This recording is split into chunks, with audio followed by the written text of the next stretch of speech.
Ito mga idol oh. Hindi ko lang alam kung anong parts ng pawikan to. O sa banda sa dyan siguro.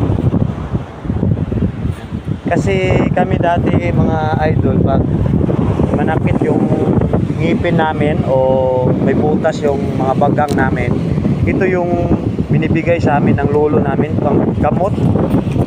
Yan, oh. Yan, oh. Masilaw kasi kanina kinuha ko yung flash.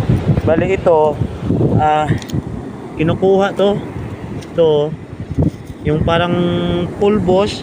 Yan, yan. Yan yung nilalagay sa butas ng ngipin.